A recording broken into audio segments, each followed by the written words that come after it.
Hello everyone and welcome to our Daily 20. I'm coming to you outside today, which I realize that makes the lighting not as great. So I hope that this works out. We have had quite the heat wave, beyond the usual Tucson. Today felt like it felt a little cooler, and now I'm sitting out here and it is maybe a tad. I call things here less warm, not really cool in Tucson.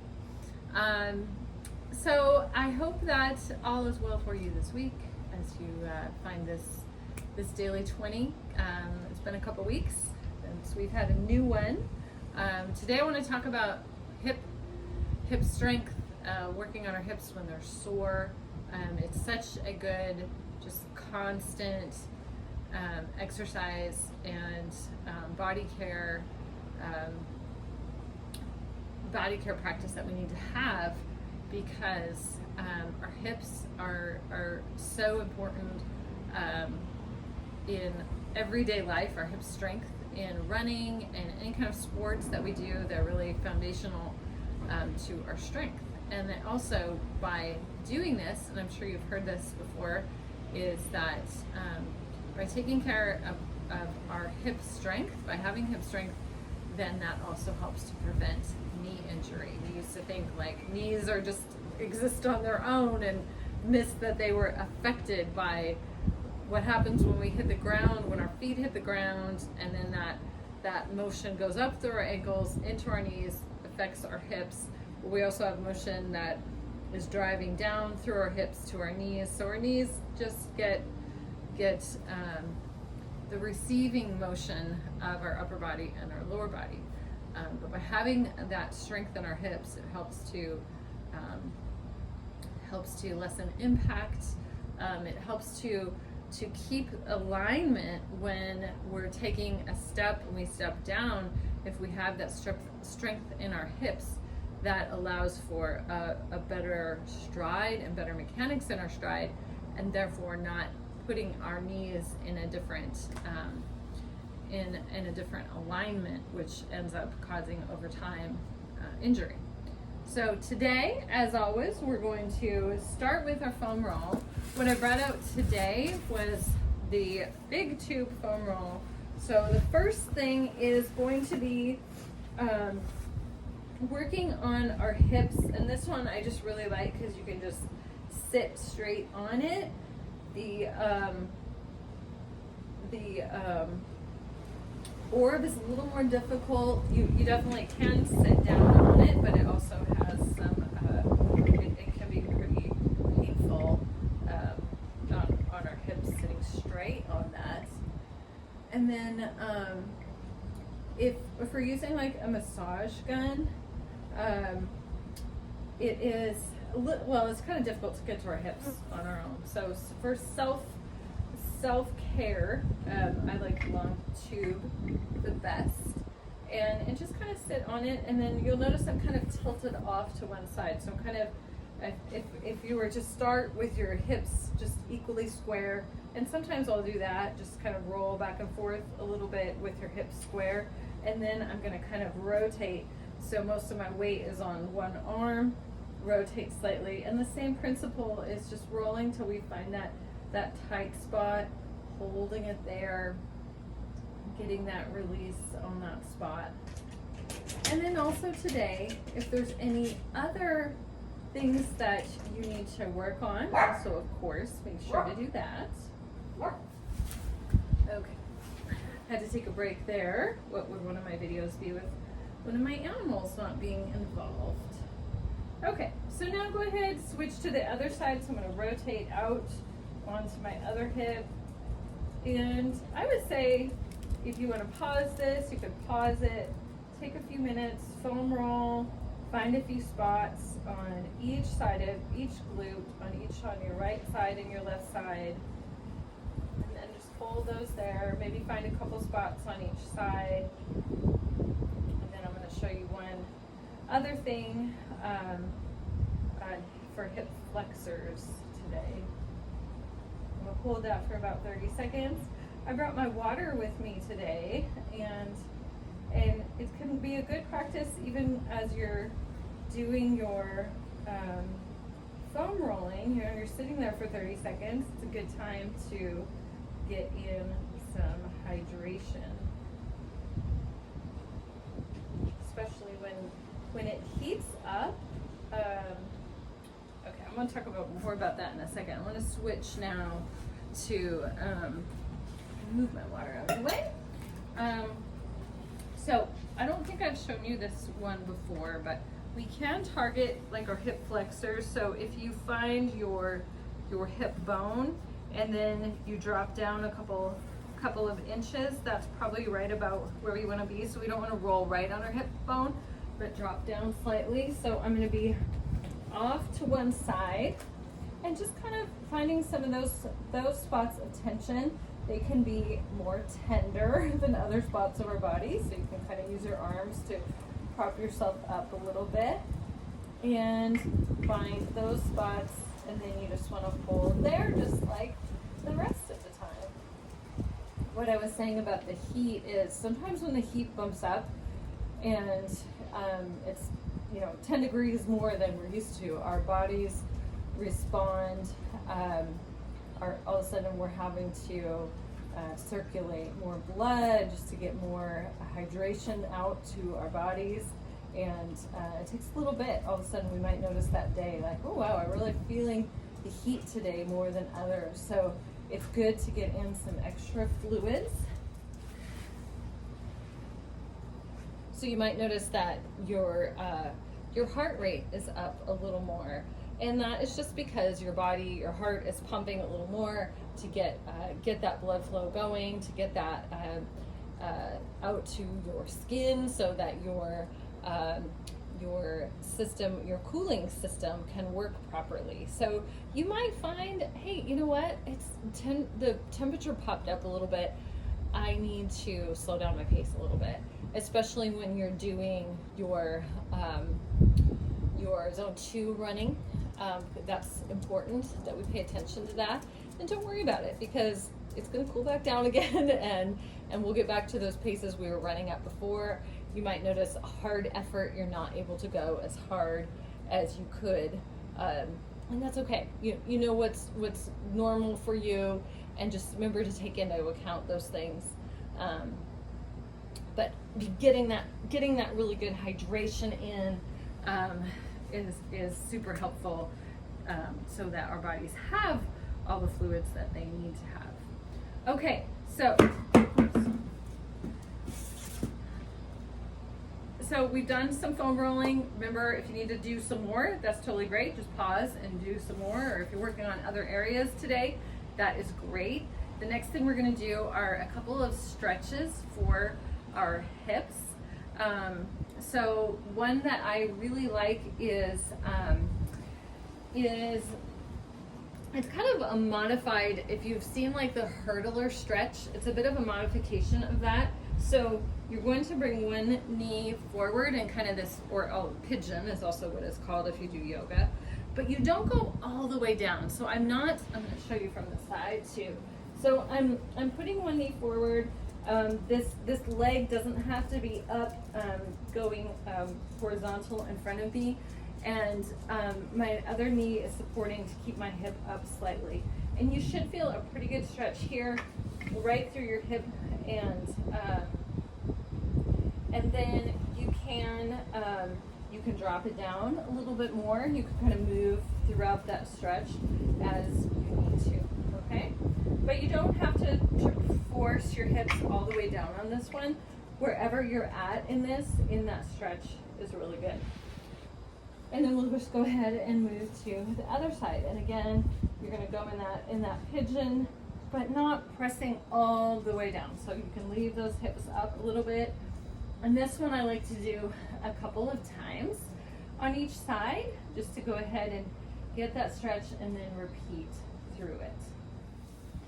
Another stretch that I want to show you that we can do for our hips is similar to the pigeon down on the floor, but is also a seated figure 4 stretch. So basically, you're just going to take one ankle and cross it over the opposite knee, And then you're going to just let your knee go to wherever it is. So maybe your flexibility, it goes out further than mine, or maybe it's a little less, just wherever it goes. And then sit up nice and straight, draw in your core, and then press forward. And as you lean forward, you feel that stretch on the outside of your leg.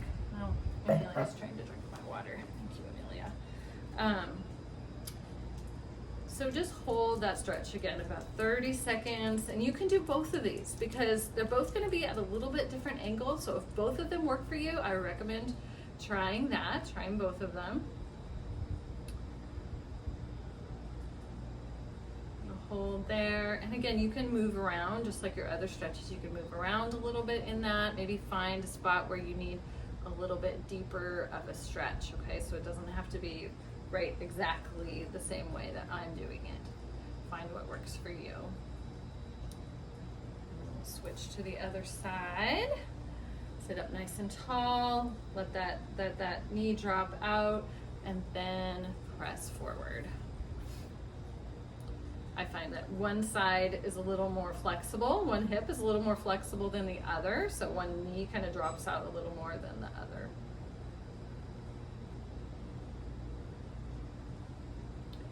Keep breathing. Good job.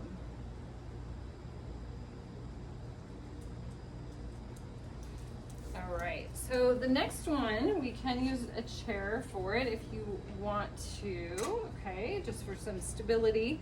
But we got a little bit of the front of our hips, of that hip flexor area when we were doing the pigeon on the ground.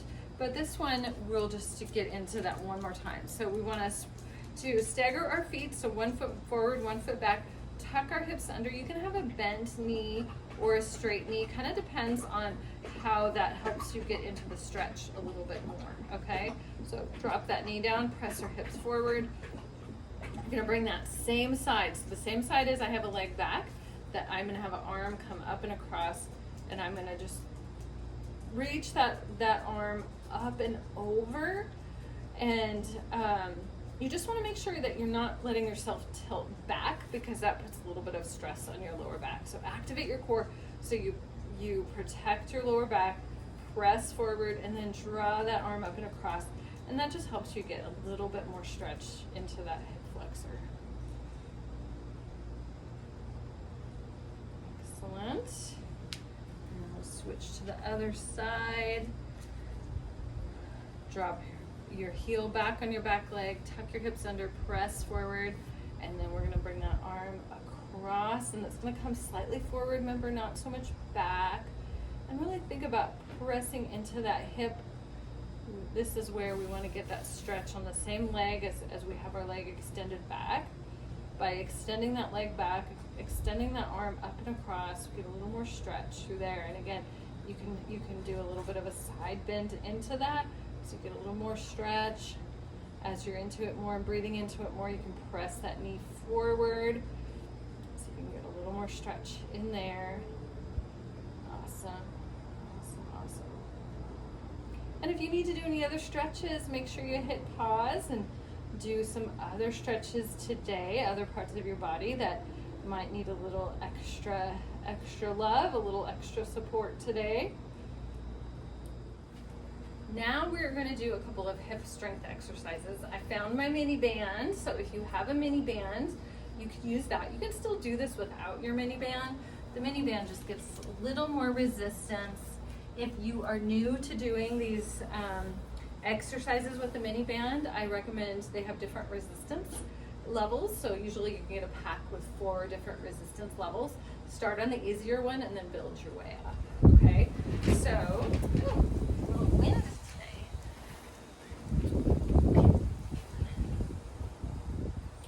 What you want to do is you can keep going with this, but we're going to take a lateral step. So we're going to take a sideways step. So a little bend in your knee.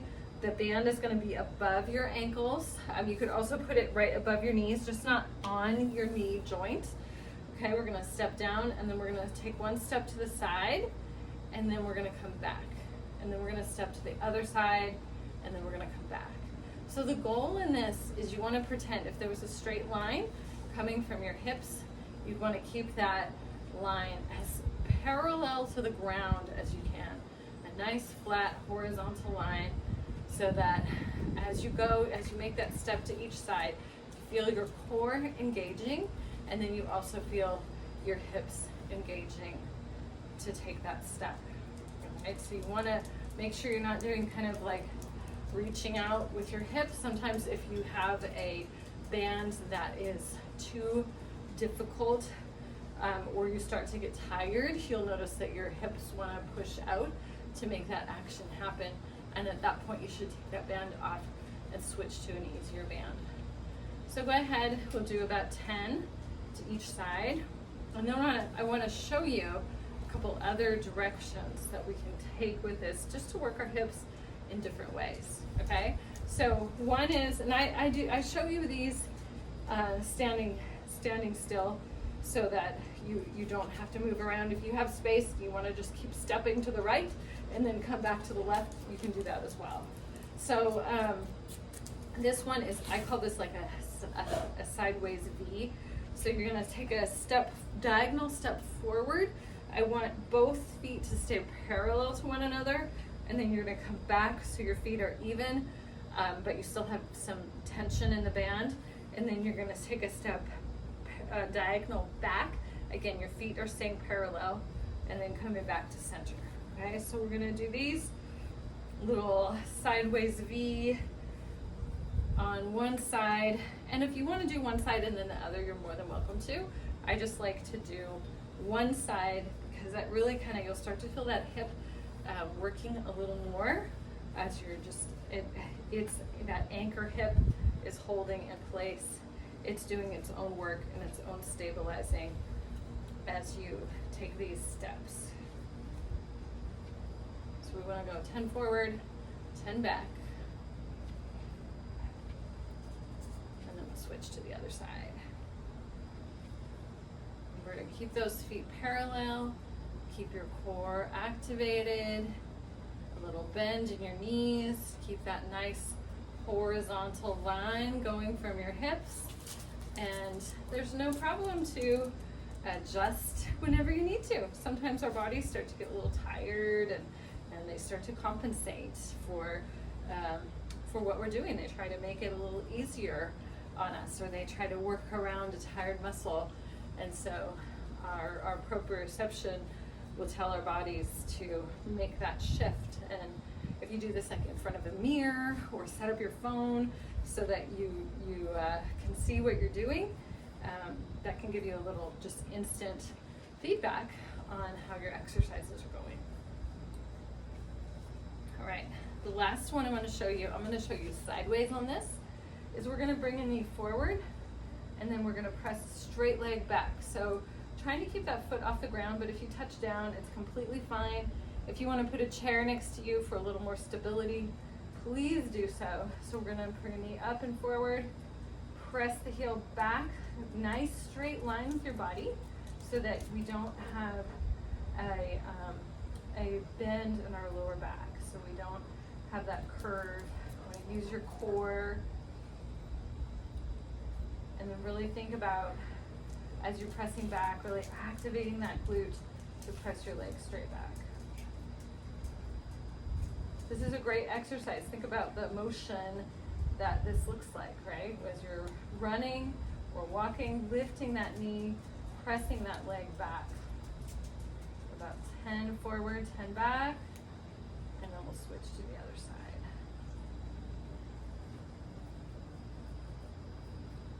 Good job, we're almost there. And of course, please add any other exercises to your daily 20 today that work for you, that are important for your daily body work, daily taking care. This is daily just saying thank you to the work that our bodies put in. A little simple foam rolling, a simple strength, a simple stretching to help us to feel better and to be able to keep going. All right, well, that is just about it for today. I want to encourage you to rotate through these exercises. So if you go on my YouTube channel, there's starting to be more of a collection of those. So you don't have to do the same one each day. You could kind of rotate through other days, do different ones, work different parts of your body, so you have a good balance each week with your body care. All right, have a great day, you guys.